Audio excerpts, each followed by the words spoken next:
Hoji sibigbe azanko nukwenego sunzai memide toye nayi bena aho ekpondo ponosi apakwe monopoden ena ijono eme apolitan mesiwe eyin bonodo plan français gbe yo medo aso ko elisi meton le boga ingbevinu tokodogbeta eyin muel bene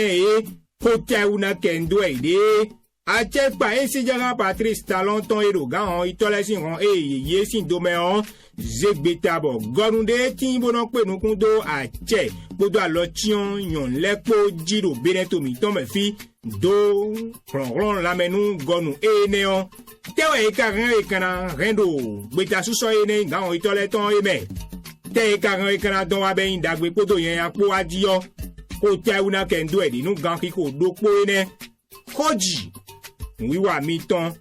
bono dindo kodonu we kete miton trade union gboro poji sibi gele bi hui be sin gan wa dade me wa ije gan woropo a dade me Hoji mino jo fun de me gba lokan 95 76 95 85 allo 96 96 17 00 pandi Hoji wiwa mi tonwe mi bodo toji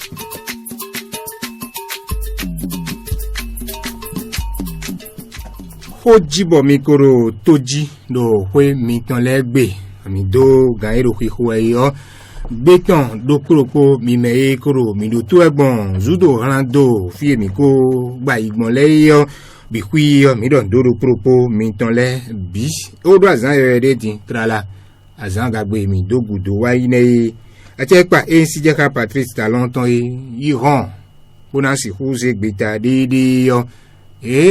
kendo we da kode tin bona si hu pe nukun do ache nukun yi eyin leton u e ka modo mejele we ne azotan epo de u pede do ron la menu we ne on era si ho bija nyon le sinu kan yi so do wana dalide nu do beneto mi ton me fi hone ka kende wu mo se gbe da ton te ka ran e kana ton de me dagbe te ka de me nyanya te ka de me adio ya kendo hota ne wo mi anu kunu ko do nu e keten mi ton trade union gbero po kan we afoton ken atan mi yi joron do poropo wenu mi do ho safi den aho eyime boklon do bonosin apapwe une yo mikudo le wenusia mikudo wenu eminde bokudo azomiton eyon ena chenu mi najino eme apoli eyin mesinu plan meto na so ko lisi meton le bokayin bevinu tokodogbeta moel binei elo do ho safi mikudo le wenusia Nemika Degbon 95 76 95 85 96 96 17 00 aliwe ewa hosa file yo ine bo hode tin bodo asimiton mina kambi ogbon hota ene mi ti medin be kan gbetazize bo si hu do ronron lamenu gonu ena si hu gbija yon leton be na si hu mo yedodo nu kon isin hunado alidenu do beneto mi ton me fio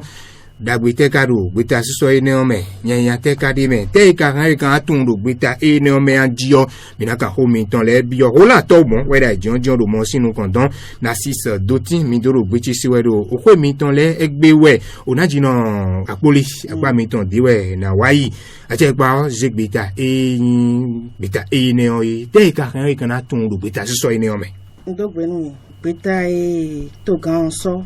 no e ko yin boko dai beaucoup pàṣẹ nu le bo sen todo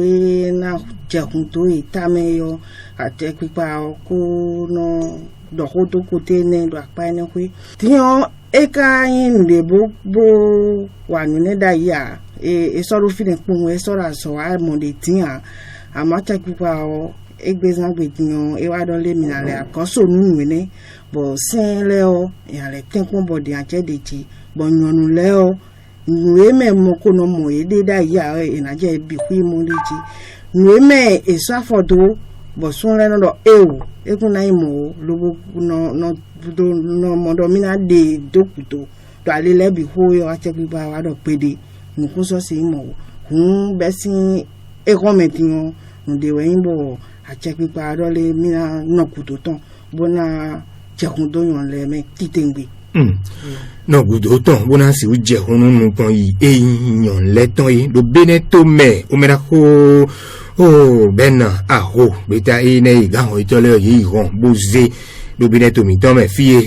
bonno san pa kwe ne mi ka mo gbe mina da khodo khoine o no khoin bo ko inu bodo renu e beto e mi yan we do wen do mi ton le me ko mi ton le gbe do to mi ton me wi to ko me fi kakai yovo anyun we lesin to me don yo nyono ho de wen bodo rehun do nu mina kon meyin mi ton beto e lodo beto sunu e so hoyin sunu nyonu me voa mo ayi e maka sunu maka si yin sunu e ma si yin ye de nyonu me vo sisi de le do na donu yonu mi do na do sisi ni nyonu do no modo ma wo do mi alopade bo mi do ron de huye ba pasame agbazame ndo me nu we sogbeto sunu do tibozi yon do ti epon sunu won e do grande beni on eno zombo eno ti komodo mi rugan yi do hun ba chede juro me de rien panu nyonu kana gana bo me ina do kana dia bo nu eni ko yin edo siza funwe hoyoko gbasin siza funwe kwon do mi do ton le me se ko wa yi do koko gben le me we ko ze nuwe de le so jija inde bo na susu na vivo de yonu alopa vode ya unu karo mo chiwe bo no metan le ma mo vivo sunu nyonu we ji unu metan e no to ma mo vivo ene vivo de kamo we de ne ene we zomba chekipa kan we weton de lodo rupture e fon edo wene windele de do nyonu mi ton le sin apa kwewe ene we zombo ipon do somi yo wenu to gande su do emi na le na nukume alopa vo nyon le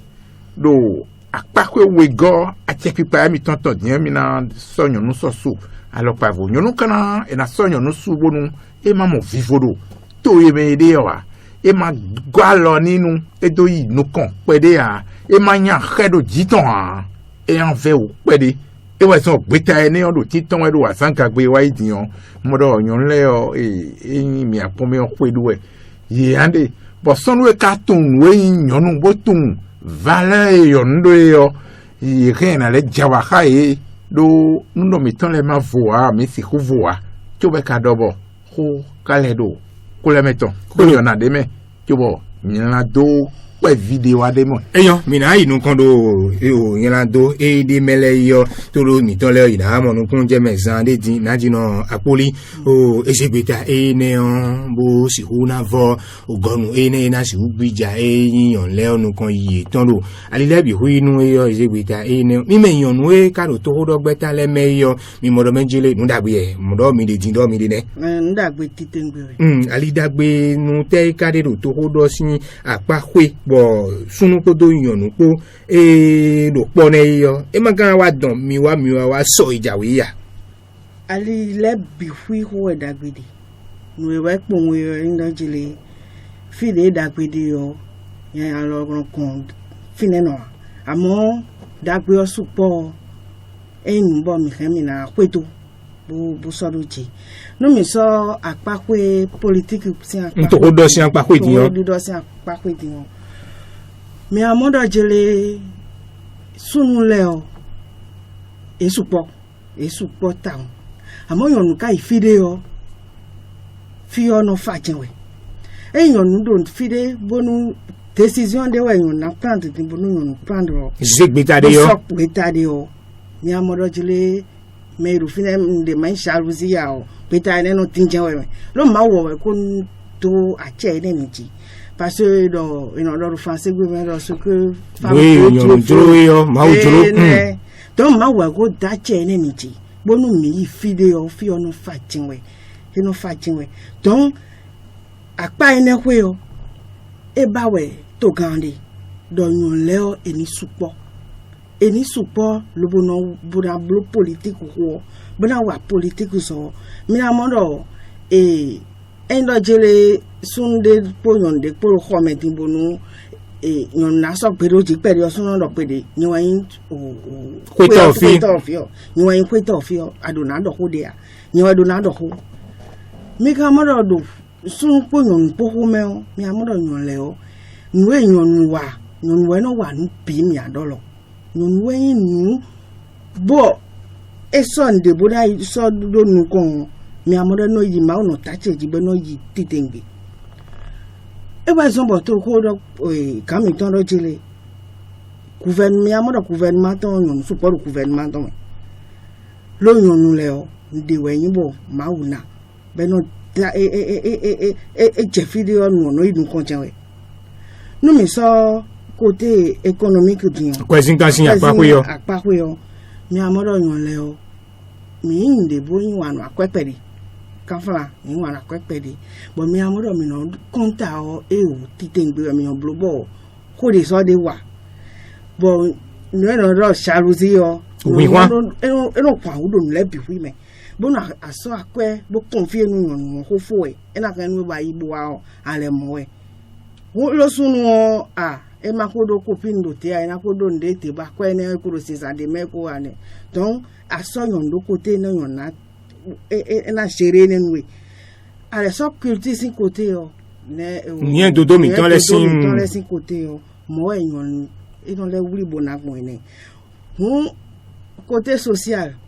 bo o mi da so mi ko tun ene ko do jenu ko ne yon wa ko no sun le yi ekpon me ro sun krebe no me ro ti je lo fe ogbe oyan no wa bi un côté social oyan le do fine un le bi ben do po oyan de bo pourquoi mi ma so oyan ni le do ti a e wa so bo a che pi kwa o e do do mo mi de suno mi ko de wu do parti moel bo mi me ni chite de me de bu ko chite de e na mo yan do nu konton yo mi de lo chite po ne po tu no je ko mi aso yon leiji lo eyin de bo do ho me bi ko tu no je yon kun nu bona ya so me yon kun nu bona sewe ma o yon kun nu bo e do decision de yon na chite bona do decision e yon kun do na do trois bona lo yon kwesi we no do mi de ka pon won me dudu e de me da pe de me supo e wa je yon le so da so me ti do puru ko ka bo mi a nu kon ye do fi bo ade wutin yo nwe yin bo to kan do pere mi aso mi bo krewo se mi o mi na yaka lo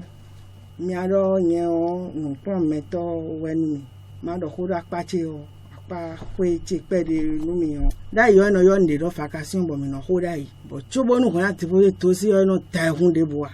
lo ma o na abide mi bo sun le o eno pe do punya we aso to si lo video mero yon we de na akun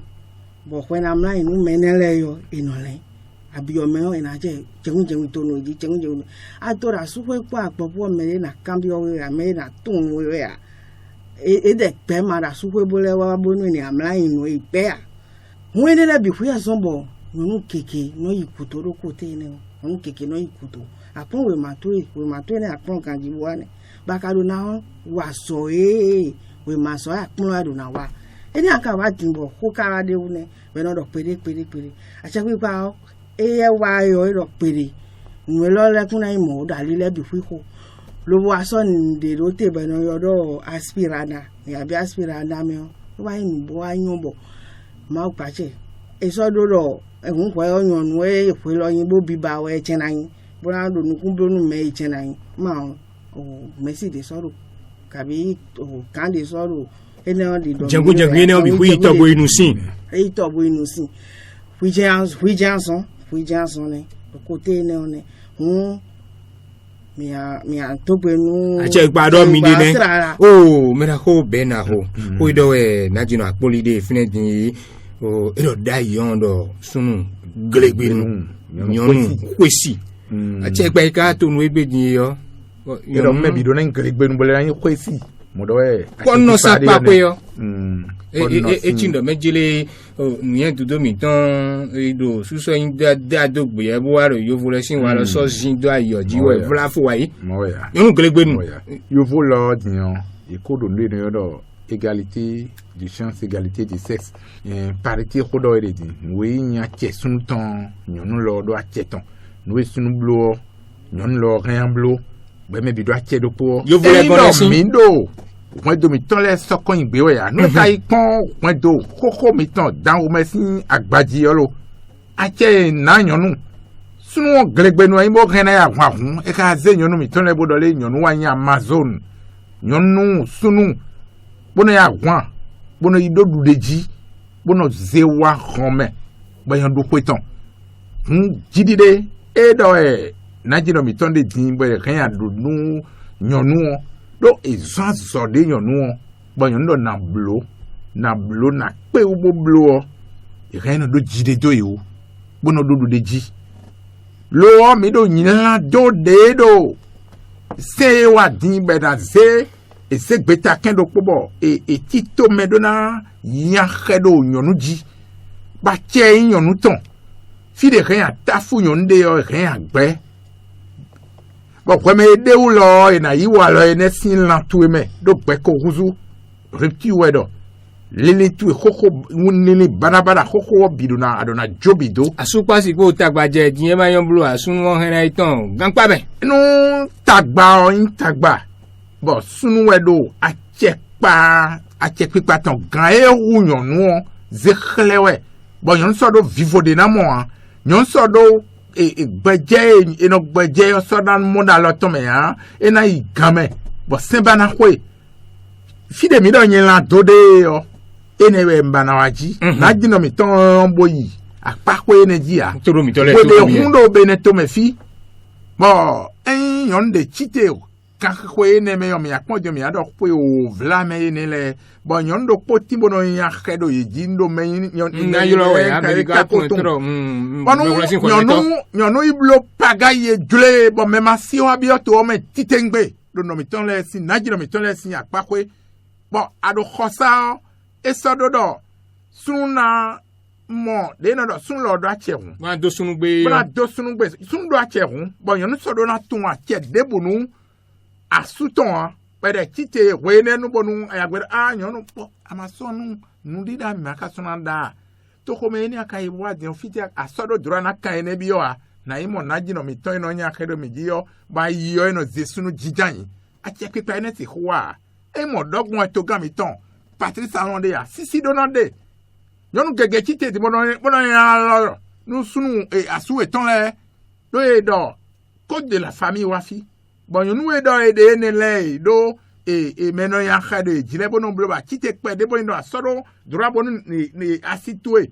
ale yon na bono blo gbo ya asihudo a ene sende de ya do no jlo do ene ya et de nous régler on sait on attend la loi et l'esprit de la loi c'est un temps et de na name mo jemeton et de na gba jeme bo ache yin kweme yon we do e na ya khado jitwe bana mo vivo nous yon wala ba do na zambo to na inu kon point domena inu kon ali tondi e gbonbonu ali e kan libo se man deji bon we no do ali tasin teme ne man deji ama kweme yon ma so imbodu kunkun we ganya ene yon aye ji osodo na fawaya do se na de to ene yon la de me yon e do na ze nous no lodo era ze barrière na ya jaja palele do lele dobo nyon mo ve do mi ko mo droko ko meje droko ko me wabo nde dro na sosunu so ana do mi no mo da kimi ton le me nyon no li iya to e baba to mi to pa mi no mo be no dewu e ma ayon we wasunde makasi ko nyon we we de makasi ku do na asiku a esi women violence on sunu dije nyon dije on blodo a violence verbale en Mexico de souhait. Mais nous faisons des bons zoom, tout bel levé, et quoi, en vivant où? Il y a 4 dados de. Kafla. On a un caillou et non, mais ton dado de, un caillou, quoi, dans des, don't do Timbodo. e manya khero yonu di o mi na huye do mi do ron da gbaza me huye nu we no ton sinu ye ton me yon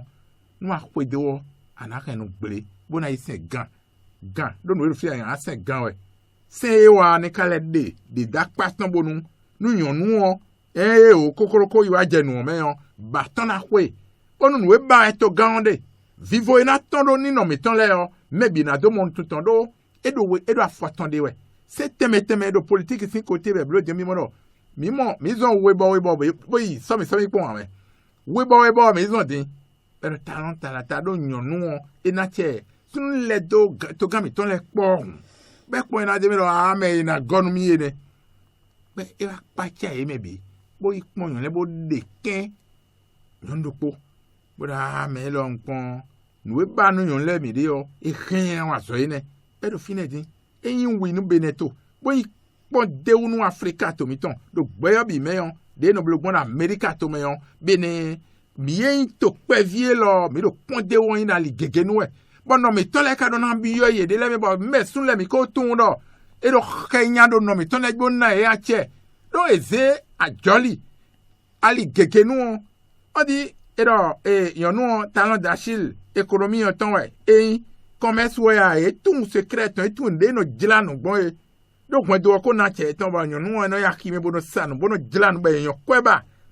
e ne suno si klo gan no kwegbe ya ba ko ene nu gwen do de bo yon nu no zenu ene bi jona so na mo no na che bono na vivo yon nu do kwegbe bonu de we do sun zan we gbon topo no ko de me mo ja rien le do yon nu zan gbon ene gbe me bi na yi zen be na indagbe nu gwen do fi de kwento karo dagbe mo e bodo nyona mo de we yo to wodo nu kon yiwe ne en to kai nu kon vivo bio ayo jine na jino akpoli eme mi afin toro mi to me jele gbavi o mo el beneton emi yin do nu wiwa e lo osin o do me fidin a check pa o se gbita dimbo o vlafo in do me jele tagbade we atin do wento de me bo kaka bo sunu ko do yon ko ma runu ku mo je ide gbe mewe a o gon we ne do ide o se na to kaka bo ido do yan sin gbe be glo we yon o han ira na no gu don ga be ton ko nu kan bo yiro ko aso yiro ko aso si o level ale ko bo abio wen do mewe we yiro ko aso ton de ya pa ine ko yo anchan mi ndende di bo no yipina ndende ka debo nyombo si blowa lo sunu mi ton e kon sun le kan flame biwe ame mais nous avons sunde le demembo c'est pas possible when you want to see to botawa yo me wan de ja donia bo so wa hosa wan ye ne ofie kai bo sunu kweton jifin we bo no kwekon lo bo jifin we yo te ka wa kaka adupodo de kodo numeto ino akogro ye de si ndo pode flafo we o ino so ene kemesi menu akuzu tegbenu bonyonu saya na jehwedi ado akwede bonana lo ko to hwegbe akwedu ebi o to ho me hweno isande nyonu eno jiamo na nduru efi to we dele pefi ba wa hwegbe nyonu onu we wayo ewe na le dana bonana we banandu emale da do kamea o medile no ino dun soda bi pombo no wa bunu so fileji bunu so fileji no do ko to me ni le pa ebo le ni ndo mo be wa kuzu tegbenu won no ke wi la so bo isun mede do family me bonu ekolo lonu le bi o étape we se mi ton ko do modun bo to ka mi ton do mo yo e so bo nde pour moi na so kuri boli to ton nko imo asowo mo me do nu ko nu mi do fo yo pe ye do be kuro ele répéter o asobole imo shout de famille no do ayi lo ukende meja ko sinsin shout de famille de be na do khami di do ka be na kuro fie hwewa lo boko asitwe ka o so la mboze lo boko eso si gbenu menele directement iton bondo je sende de o ina sade we endo je mi ko so mi pombo asuto ko do hono ba be we sun no ene do mi de ya sanu me titengi nu eso côté yon le no ya so me si côté ni o ba pon san pa ko yo pon san pa ko ti won ya de aji kaka lo bo pon won si bo kwenu kwena wa so to yo ga do fine na do pedegbe amamla inu mi an kwesi blowa aso na pele nu e we do aso ko ton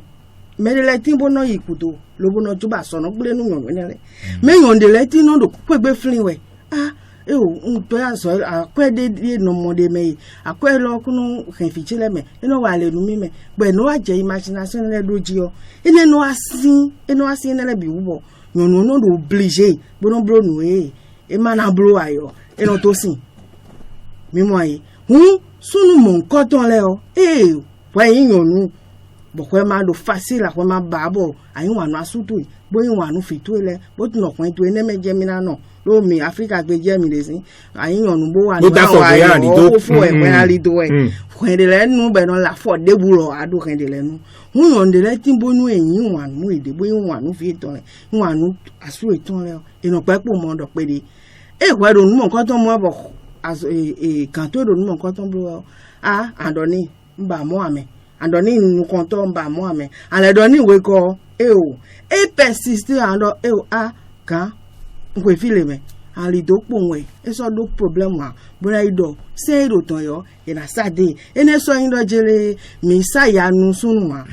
mi do je kere yon we ne o yin do jere gosin pe wo asuto je gangudo era wa bona le ano ko na esaji yen pe we yin ko wa ene nu yen bo mi do do fi bibe kuro kaka bo ton je mi wa ye o be sa se ne to mi o ejolo we yin nke na le no ku yo pe ejolo khenu we yin nke na no ku yo pe e ma jolo we o se ma fu ali do pon we si na jino akoli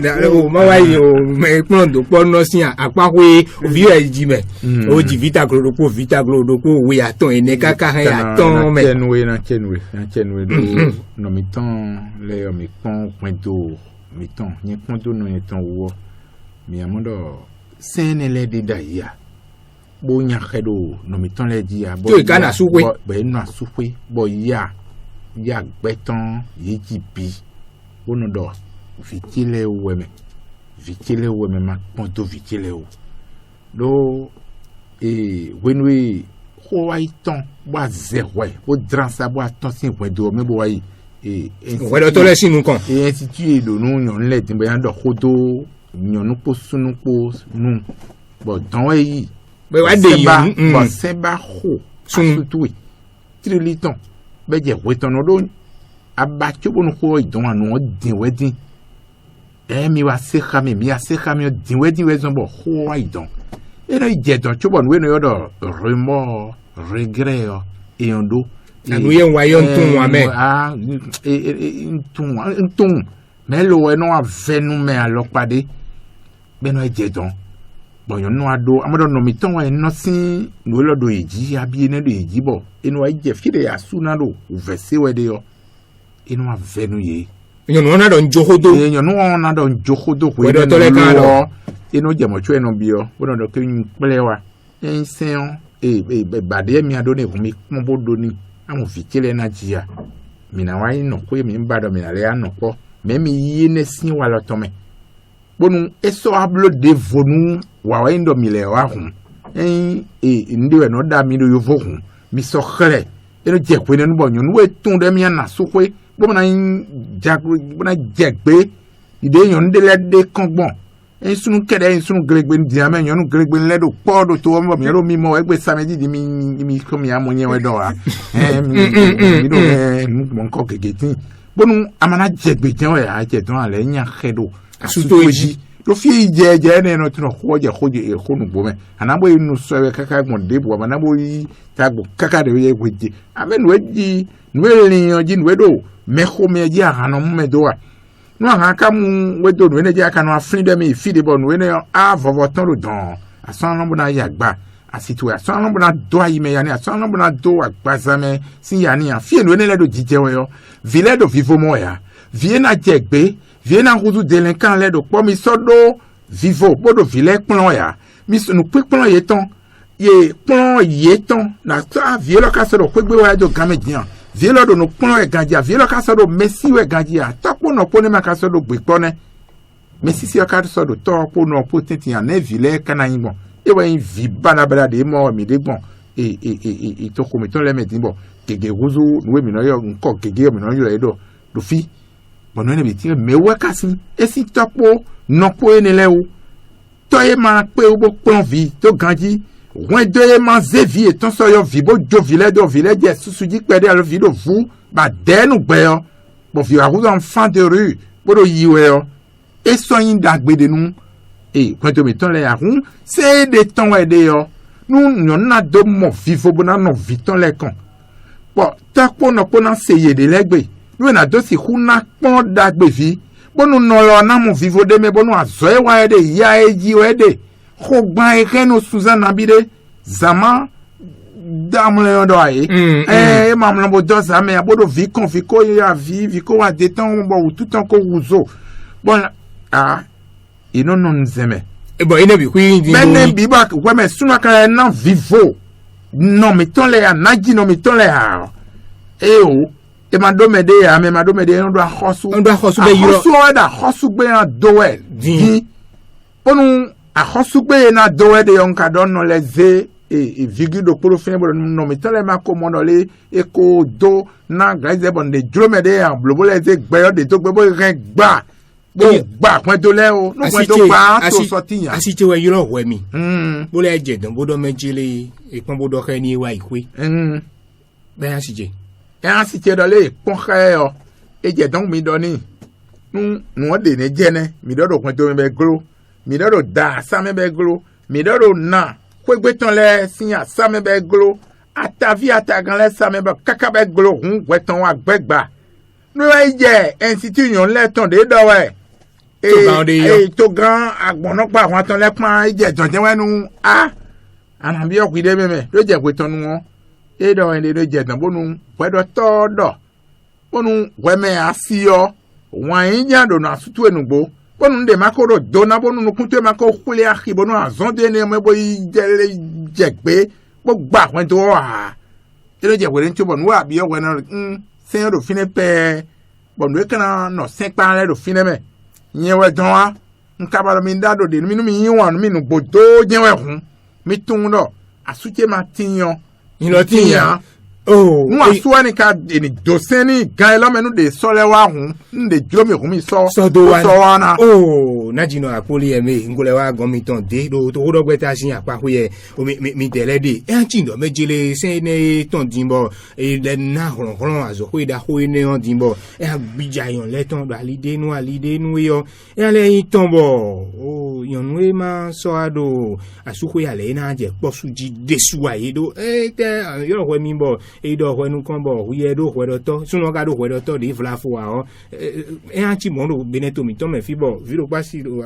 toruko na supoi ene o ko jo ho mi ena wa supo nuero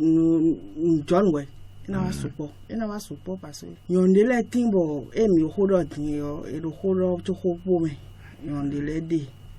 bo tonu sisi o e do de bois no e kon yo do o WhatsApp poto réseau mi ton le po edo yon le de jete titin ache pa le ana hon ye gbe di yo ene hon ene na tin yo nun keke na so ina do mo je me phone we do o kami ton di lo ina mo do anu kle onde je di yon kan na be osunbo na yi nkan na be osunbo e aka be osunbo nu kle on be osunbo isun akosunbo nu akoso ka do de na dogbon yo sunu omo do anu klewen lo di mi kan mi adopo to ba so itan awa ko yo sunu kan na gbe o ro pede pon so ba yan mo ko ton nu de awa bonu e o supposons afo to pe we din ba ko da fo pe tabi e o yan omo sunu omo bo a supportable to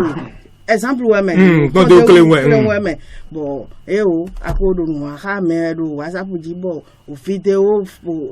ye ma do amo asuno mo do no ti bodo a mele only we e wara o le do je sun e gon mi de kun so choro mi o ado anda lo kan e lo ka do anda na ankan o sun boy mo bo so kun fine lo e bi kwina so ene di alibi ne no wejujo e na so no e ta 100 ni o to ga mi 100 ni o me na di ma so ene nu ai alibi bo na be o sun bo na yi lo ba mo do a nko nti agbeda imecho na so kun fine be jo e de we do ba mi ai do ton mi do ton suna ro pe de so ba we ya ko ina fo na we o elito ne hun yo nu we do bi baba pe asuwe o keke na le sun bon ye kan ene o me bon ye kan ene o me bo na mo tembo to wa nu ne na amo mi a nu pro mensin we bo mi na pon yo le titimbe e a ayin me buru asukwe na no a lo de le de be no na wa ndele de ene mi ko do jen kon ne do fa mi no do de chobo de e wa hu kan we ton na ido e wa hu kan we ton na ido hun mi ni ken kan bo ndo jele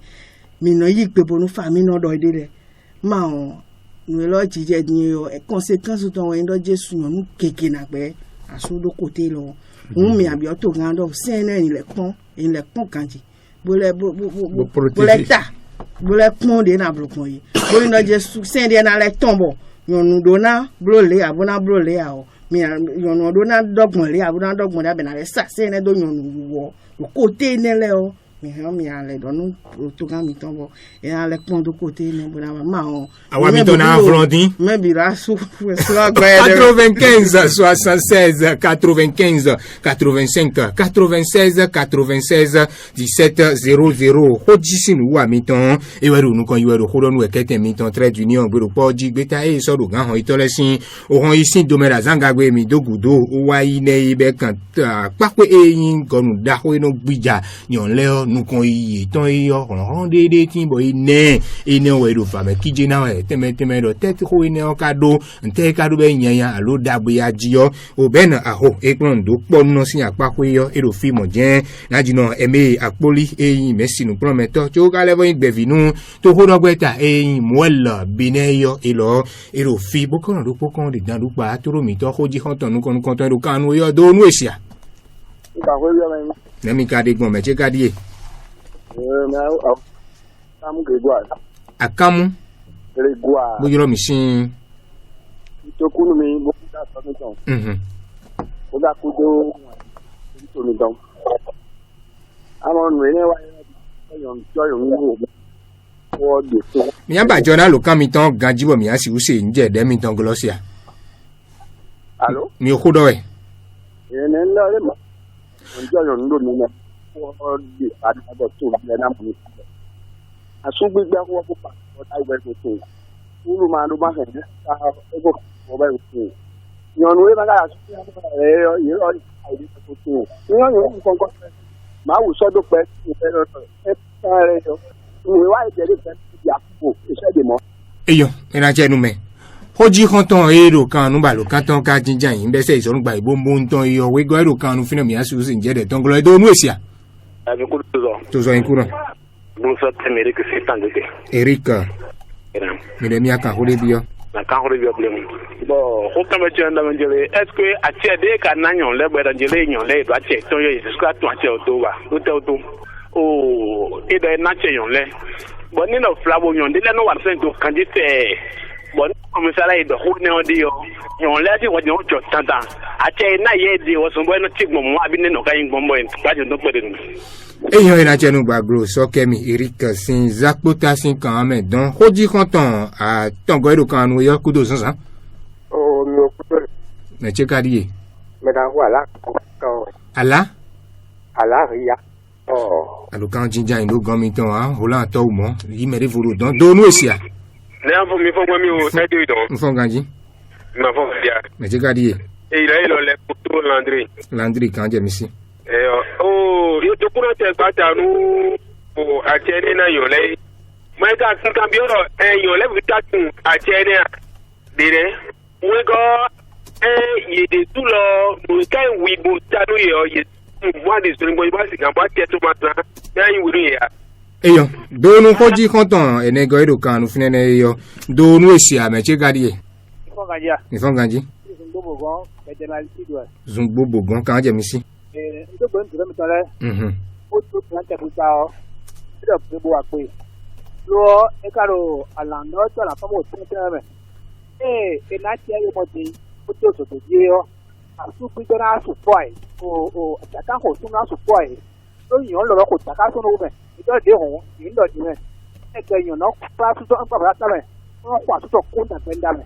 O che we ka do se mo ko to ndo. Ta ke yan lo ko sunu we o. Ina ta ko do e be mo de na ba je ti ai. O yan pa so yo ho no ko na asu foi. Na do de me yo, ti me mi do ta yo ke do de. Na do yan de bo aso ai. Asu pe na asu foi. Kisi omena yo numero Jaime we miro misine i hoji konton ero kanu finene yo boje gedeme arisi dudu ne ibalu kanton jinja inganje do no isia. Do na mi fongo. Mi fonganji. Nguto tozo. Me chekadi. Ena lo bindo ba de Constantin. Bo yiro misin Conversion. kanje misisia. O ko do mi de o tro man kende o. Yo no o da che bo sunu ko ton sinto. Pour l'instant, il y a aussi des manières forcées. Sur le scientifique, le cas au final, bon, on donne un ton, tendant. Maman, on tabac, c'est un haut, point de mer. Et dans les natures, on a des natures, on peut nous répondre. On a des beaucoup de d'ailleurs, bon, on l'a, tabac, tant ou pas, sous big bear ou pas, soit tout au moins, bien. Bien, l'unité, l'auto, et le way, calé. Donu koji konton de fo ero kanu fine bo atongo yin wene yo mi kudo zanzansia. Allo me chekadie. Katru, me chekadie. Allo na mi le mo do. Mi do ganji. Lo ganji lo chito ko ku baje. Chito. Na ya zero kuko o la re waju. Eyo. Ti na go ti ma no kudo. Kan je mi si. Do gba jo na to le ni. O yan do gba te bi pa ta. Ama ndo ko timbe yan no ki ka go ile do. Amo ta re me ti be do. Ìdákẹ́ ọ kàánẹ́ mẹ́rin lórí òjì jẹ́rẹ̀ o lọ́pọ̀ òjì tán lẹ́sọ̀ tàìmù dé à ìtàn àdékùn náà dọ̀ àti àwùjọ àrí náà sọ́sí tó ó ká dé wáyé kàánẹ́ rẹ̀ nílò àtẹ̀mọ̀ nǹkan tó dé bí wọn ibi bí àrùn fọ́ ọmọ ẹ̀yẹ tó mọ̀ mọ́. Eyan ìrántí ẹnu mẹ̀sìn àjàgbé ọjí dán ó jí kọ́ńtọ́ èrò kanu fúnẹ́bọ̀ mìíràn yí bóyí mẹ́ ẹ̀nẹ́gọ̀nà ẹ̀yọ dónú èsìà. Níṣẹ́ gbé ọdún jí pẹ̀lẹ́. Mẹ̀tíkàdíyè. Sim. Kan je mi si Hippolyte. O ne atetipa so ayo ko jo ho tawon be so me no ko de wu.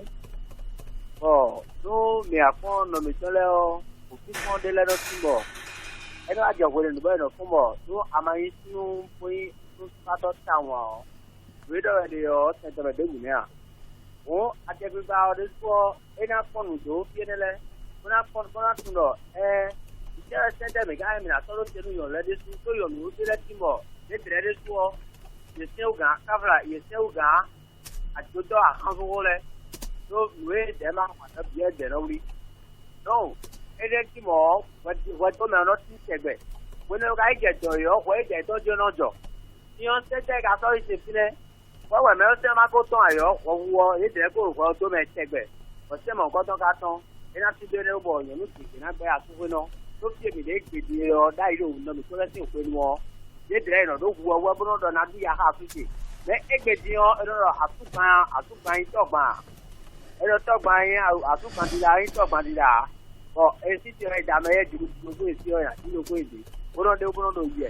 ene o tete we ga he na so fi ene o bo se ene o ka pa se do ene onu Eyan ìrántí ẹnu mẹ́ bọ̀ kezi omena yo nu me sia donu me de fo ero kanu fine boro mina nka hore bi yo donu esia. Allo na mi de gondo. Mi do ganji. Ena gilo mi do akabi remoti literu. Ndo mi cambio do bugue bona cambio de no tiro ko sala di. Onyete. Asupa si konti tagba asupa si bouton problème asupa si bouton eglo a susi famille. Populo yo no si famille yo. Afuka rena ndo be na gbogbo ina dairi sa ka fa isada. Majo kan do merevo. Donu me mi na yi ofine boyi meruku gona yi donu esia me je gadi hoji konton. Donu mi do radio trade union mi fo ganji a. Mi fon ganji. Onton vive la mi tonya kaja Jean-Luc Bo mi de su gbeto no yo mi do manger bien si to fo bopa. Kan je mi sisia. Dogbe na che pa okulo sisi po. We nye kpaja yen po wen do di ton lenu e ba ko pere we nu akenu do adalo ti ja se gamboku si achewe na iwe do bo me ma si agbedoa be ko mi ton le to gbo mo gbe to me ko so de suni kekere bonu se to e do mi do gaji o e da no le yo jija ma po mi e do mi do gaji bodo achenu nu do pole amo e do ado messi si do ko gbe do me o gbe do me ma tu mo do me so a vi ko no ton o ko be si ko no wa won e ka ko so ni kekere bo le eyan ela jenu me gudo tan mi na yiro nu wiwa hoji egbe tan yin azan ko nu kun ene go sun za me mi de tan e yo do nu esia allo nani ka fon mo yi wa ti ja mi ti an ko e won ko menu mi de subo yo ndo pose kan fofo do nu wa ilo me ti fa ba ndo ko na do ko de ne kan je mi sisia e na pon da me mi ku do ho za iku no no pe be ro ho sare di mi de iku to ko e na pon da me ja ho su la te bo no ye ba ti asu e ton le wo pe bi ani ni do sisi na su e ton e yo lo hu ko na po no do ko e de pe bi to ba ho su na e ko lo to ko na ko ho su na si ye ni wiwe o su to na su e ton le do pe bi e ma lo je ko to se wo je wa mo ku me pon na su be to di o pe no ko e ne na no ipo enu ko e yo a e ze asu e to se ko so ipo enu ko e lo ti do je me de so je me da ki me do ko no di eyan mi e jenu mama sisa nu sin agbo ho mede ola to mo mi ale ko akọ safi toro mi to hoji kan tan do kanu yo mi we ayi bi hu yo ena sa kuba ina anhon na jino apoli e de kro meje toro mi to le ho e ru ali da hoji nu oye no fi mi tan to fonu e do mejile e yin do le aje gba gbe da ina kazi yo gbogbo sonu bo ti menu yan le bodo gonde de mo tin me yan le no brogben le no sasugben le no agbon le no wozan gbadu gbe me mo inu kan yan ku wa eji mai mo an tagba clonde yo an sin gambo yan ewe sugbo yan lenu egbe ni bo sisi okun so de do won to le de bu me o le côté ne bo mi ati ko menu yan le teme d'abord to ho do gbeta moel bene ko do habitude bono kon village ni do walo bon to ko leme kate to ko leme bono tinde nde menu mele do côté yon si droit de la femme ene le si aje yon do ko ton yi ne mi do mi no tin me teme dai bono ko do so yon su dai fi pe vile lo dai ti o ene je ni o kanti e pache na nu moel do hailo me fi o cc mi ton c'est 6 au grand mi koto bo mi ko do mi na so for the dai lo bona gbon e to le to ko bla le do po me bo yon we do finele yo mi na play bo tin we a che gba so lo tetin yo ya ti me do po mi bo yon le na tun lo a e o e je kwele nu ndo tuale ndo achele ba a khosu kan na telefone mi khosu kan na chagundo chiche mi na tin em bi hui me nu do po tun ko kote ne kasi mandi wa to ma hu yo amo horo po de bo e mem do po do finedi endo je nu biye so yi achepipa kon yo ewe na chagundo yon le me a ho do e na do bona tinte me kanji eso yon we hu ya eso suno we hu ya lo e do na tin me pi we be de do na gbeje me bo pon we chubo nu sende wa ina sado sun ina sado lo ko yon ko so abi o e ko doje kele ina te fa yon wu tu e ko so abi o ina yin ira so suno su e o no e mo me ko bena o tro mi tole ye ka ko bi yo to gbenu ye ti kengbe Gregoire ya Eric wa na jino mi ton do pe wa kan ji benu do sizano no kan yo no e ti kom do e no so na dino ko yo lo din ko itan we politique ko de mi mo do no mi ton e ko do fi bu do le ke no sunu support politique me ro yonu e ka pon jiji beto sin de mi no gba kun gbon do beneto me yon yonu support kan we ko ji o kan le wewe jeji wewe mo e jeji bo kan yonu bete we ka zo ho e kan yo yino no ku so na e we so mo toro mi to kiki kan bi o mejele yon le su ka tun ache iton aji fine we nja bro fide mi de yon de so na de khele bo do indo mi ya ki me bo sanu bo wa ku kede we beni no wa ndo na ba donu we ko yin e ache nyeton ete kan nyeton bo na wa ete kan we yin madona blow ai droit et devoir de la femme. Mais le droit est un devoir au final. Un droit chrétien ouais. Ngana yiro ko ya suchi yo. Ndi kade bo yiro kado ambro do point me ambo e do na timenu ye. Bonu to khodo gbe mi ton teme do moel ko do mi de semino bon e khaleme bono tin menu mele min mi la jami ni su kateme ni to me don adi bana mo mi do ton no e su ko me don ene bonu no timenu meon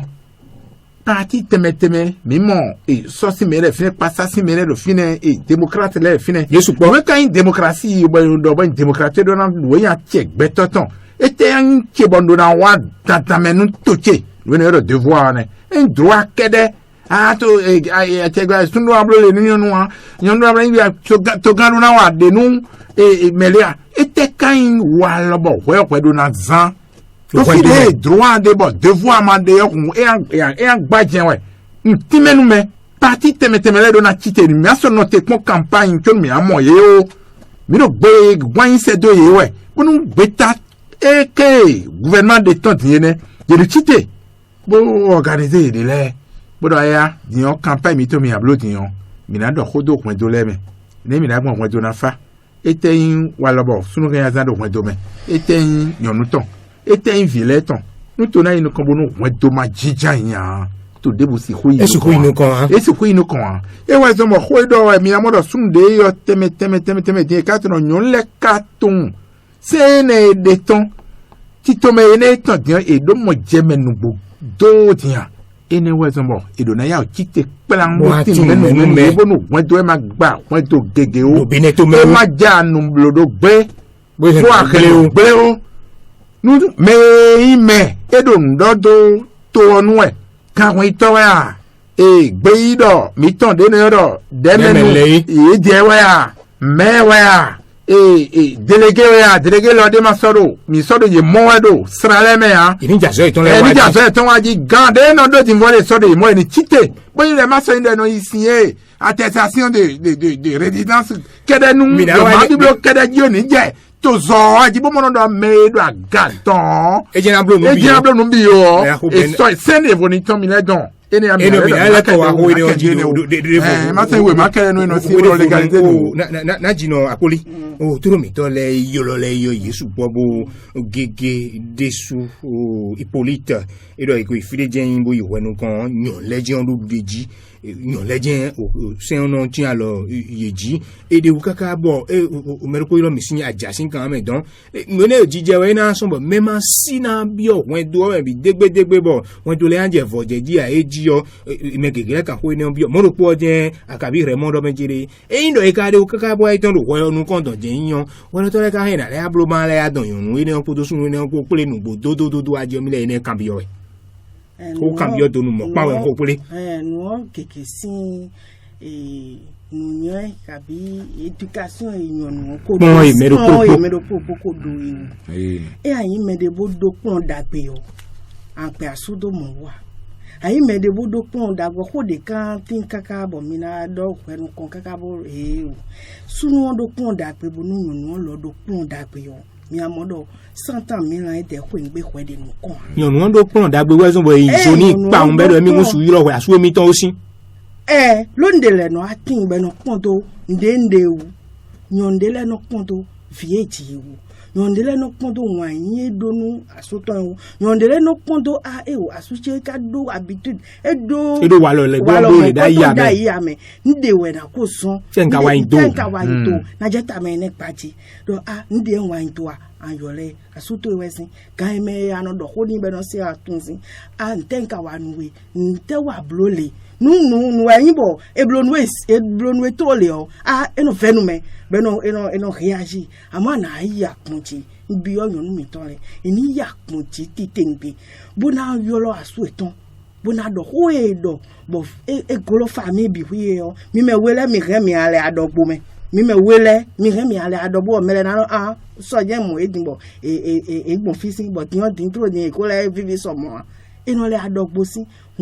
mi ya kunchi bo yo la su mi ton bodo hokaye ne ka pombe ka chile sunu lo ayo kenkan bodo suru eyan to ka mo bi owe yo ana yi fuye me lo sunde le tin be no sin e ko do kono de vodo e do to ko mewu bo me do ton do e revolte bo e o me lo ni pe ku yo gbe wu be no do ne le do e ton ko me yan nu e atun do mi da su ku ya no yo aya ponji tite ngbe ton do na ka hobi asoto bo mi na do hobo do do nyane pe me e ma se achenwe bo nu e wa e de oru wa achenwe ko ji ton ana tin bo na do nu mere do e o lelewe amonye ka ba bo na pe asu wa me mi to he de mi na to he bonbonu asu na male fo yin asiton kaka soyi e ne on do problem de bo anyon nu si kote we ho ene de ho abi onyon nu lo mewe ho ene on de ho ene on de o mera ho mo me jenu wa lo diyan iro po yiwe bi degbe o me do po ka kan ho bi o do me jele le o mera ko landri iro yon le yi tun ate ton fi ka ifodo ya ji o mi o kendo apa ene o do ache ti we akwa ti we na iro ko we na so su o video e do bare me so ido mo we Koine landri cambio Eric Mon le cambio il cambio bondo po do yede he was mon time di bodo ache pad di ton wetin bona nya kedo nyon leji est-ce que nyon le kado mo jemenu boton adio e na nde e no yodo yovonde ke na sensibiliser atinu menu ye lo nyon lo no gba onu sunu trolo e no gba tite ngbe bo sin gidi ono e no e kawa meji e kono on le ano no ji o modo to no nyon ko nde bokun ko do grade sunu won e jiwe e we do megege do fe na o iwenu kan nyonu je we sin wewe no je ganki ko ineme nunu timen me maka de ganki ko lo medin bonu mi do nu kan iwe evolution modernité le do mi na gba pon to lebi bonu e ba nu to o mi de bodo sene le de ton we mi de suno mi na le akla asita bonado eteka de mi le adon wa to o medin bo biblo do na le an ko unu timen me do na je nu kan ide seteme de men mi tole no de tono won do na jeto e mo da tin me gegeti mo no gba se de bono to wa wenu kon e no ibo no atime ni ibo da ka tun do se le do le ya lo to wa atun se ya bo ka je wenu kon lo ya do no do se le to me di so asin to vile wa won si me no pasin le wu e si to gan mi tole wu bo khodo nu me nu timen me akwedo me e we so bo e to khodo gbele nous là ONG miton to be awasu mo to na ma do le do na je to o ti bona tin me keke ti tengbe nu to miton le do asudida e do asomeyi fuwe asidida azome no won do pe nu we je po agosin pe ton gbe bo sun lo jo kan ton to mi ai je po bo a fondé fo ai miton mo don point to yoyo ene wa mi do na tun mi dele we etendo na blona suche bena Germany nteka na blona suche bena Germany on wembe do na me nu yo fo si ponde mi on se bone bele wa de do ti to me gege bena je gwe lenti me no imo cabinet de lebo e de no na pon sunu po yon nu po town e no jivite bo fi o tun de no le oni vigbon atu vi de no pon vigbon bo fi ona do e do sun le bo je leji o pon de je kan atun we ni an ye do nu le lebi da yo pon to me koko le gwe nu mais koyin asi koko bodo pon don le de wenu na pon me pe viene le ka so de dian wenu e pon mi de dian ma komo se to file e kan komo dida fi e ku vite bo vile mi kan bi bo ro rin o se o kun e ni bo le ba won da paton de na jina ti e da pate do nu kon ti dian dogbon dian bonu mi na do si ku wa run ayi nu e tonu to vi beneto nyonu sunu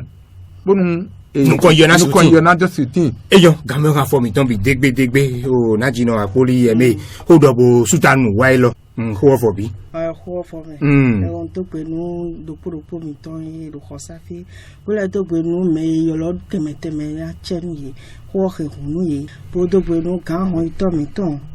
to gan Patrice Talon do pe nu CCT e sisogan na cheni kaka hunde mi ko dogbon yo mi me moel beneville mi na chite ina chite lo je to ga o aileji gunji bona tenu me nu yi teme do lewe amosunu nu ibe do da si o mi do na ton lo e do na do ya la loi et l'esprit de la loi mi no do tegbe o mo me yon le o se ko wa din o ni a je gbanjo me mo e mai mo sunu lo ni kenkan bo si yon nu do le po won je e je ko ni o me ho bena ho ga me wa fo mi ton do no kon yi sin no lo de beneto zeti bodo yiwe o mi kenkan bo no to video ko no biye de me nyonun biye de bo no sun biye de me mo sen we na don do kwen do menu wa